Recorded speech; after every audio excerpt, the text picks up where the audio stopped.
You think you're spending money logically? You look at the price tag, you check your bank balance, maybe you even compare a few options. It all feels rational. But what if I told you that your wallet isn't driven by logic? It's driven by emotion, habit, and hidden beliefs you've never questioned? Let me ask you something. Are you really in control of your spending? Or are you reacting to stress, to boredom, to the need to feel seen, successful, or safe? Because here's the truth. Spending isn't just about money, it's about psychology.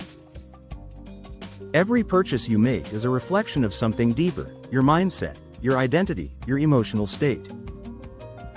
And until you understand what's happening beneath the surface, you'll keep chasing financial freedom with the wrong tools. So in this video, we're not just talking budgets and bank accounts. We're diving into the mind. Because if you want to change your financial future, you need to understand your brain, not just your bills. Spending feels rational, but it's often emotional. We tell ourselves we're making smart decisions. We compare prices, we check reviews, we justify the purchase with phrases like, "I need this," or "it's a good deal." But beneath that surface logic, there's often a deeper emotional current driving the choice. Stress, boredom, loneliness, even excitement, these feelings quietly shape our behavior. You've had a rough day, and suddenly that online cart feels like comfort. You're feeling stuck, so you buy something new to feel progress. Or maybe you're chasing validation, buying luxury items not because you need them, but because they signal status, success, or belonging. This is where the concept of financial dopamine comes in. Every time you buy something, especially impulsively, your brain gets a hit of pleasure, a chemical reward that feels good in the moment. It's the same mechanism behind addictive behaviors. That rush of newness, of control, of escape, it's powerful. But it's also temporary. And when the high fades, what's left is often regret, clutter, or confusion. So the next time you feel the urge to spend, pause. Ask yourself, is this logic, or is this emotion dressed up as logic? Because understanding that difference is the first step toward financial clarity. Your beliefs about money shape your behavior, even if you don't realize it. Most of us operate with a set of unconscious financial scripts. These are the stories we tell ourselves about money, often inherited from childhood, culture, or past experiences. And they run deep. You might hear yourself saying, "I deserve this, I've worked hard." That sounds empowering, but it can easily become a justification for impulsive spending. Or maybe it's, "If I don't buy it now, I'll miss out." That's scarcity thinking. The fear that opportunities are limited, and money must be used quickly before it disappears. Then there's the classic, money is meant to be spent, not saved. It feels liberating, but over time, it can lead to instability and stress. These beliefs aren't inherently wrong, but they're powerful. And when they go unchecked, they create patterns: overspending, undersaving, living paycheck to paycheck, or chasing short-term gratification while long-term goals slip away. So here's the real question. Where did your money mindset come from, and is it serving you? Is it helping you build the life you want, or is it keeping you stuck in cycles you've outgrown? Because once you identify the belief, you can rewrite the behavior. And that's where transformation begins. You're not just buying a product, you're buying a feeling. Every brand knows this. They don't just sell you a phone, a coffee, or a jacket. They sell you a story, a feeling, an identity.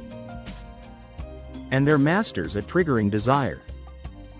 Through color psychology, curated music, and emotionally charged storytelling, they create environments that make you feel something before you even touch the product.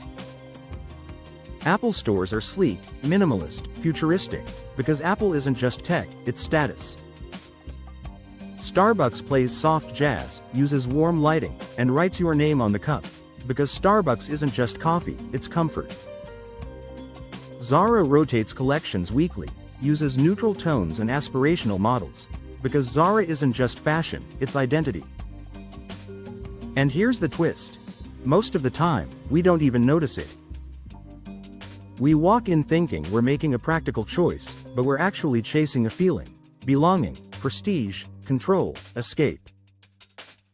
So ask yourself, are you buying for yourself, or for the image you want others to see?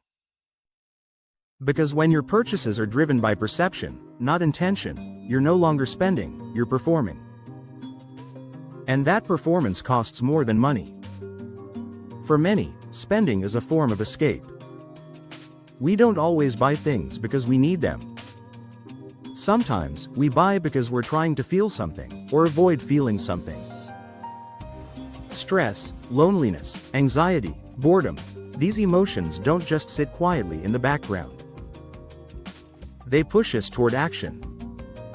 And one of the easiest, most socially accepted forms of emotional release? Shopping. You've probably heard the term retail therapy. It sounds playful, even harmless. But behind it is a pattern, one where spending becomes a coping mechanism.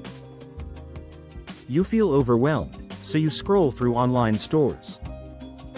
You feel disconnected, so you buy something new to feel a sense of control or excitement. You feel invisible, so you purchase something that makes you feel seen. And for a moment, it works. You get a hit of dopamine. You feel better. But it's temporary. And when the high fades, you're left with the same emotional void, plus a lighter wallet and maybe a little guilt. The hidden cost of retail therapy isn't just financial. It's psychological. It reinforces the idea that relief comes from consumption, not introspection. That healing is external, not internal. And over time, it creates a loop. Emotion right pointing arrow, spending right pointing arrow, relief right pointing arrow, regret right pointing arrow, emotion again. So how do we break the cycle? We replace reaction with intention. Instead of reaching for your phone or your credit card, reach for a journal. Write down what you're feeling before you buy. Practice mindfulness. Pause, breathe, ask yourself, what am I really trying to soothe right now? Build rituals around spending that are conscious, not compulsive. For example, wait 24 hours before any non-essential purchase. Or set a rule: no shopping when you're emotionally charged. Because when you learn to sit with discomfort instead of spending through it, you reclaim your power. You stop outsourcing your peace to products.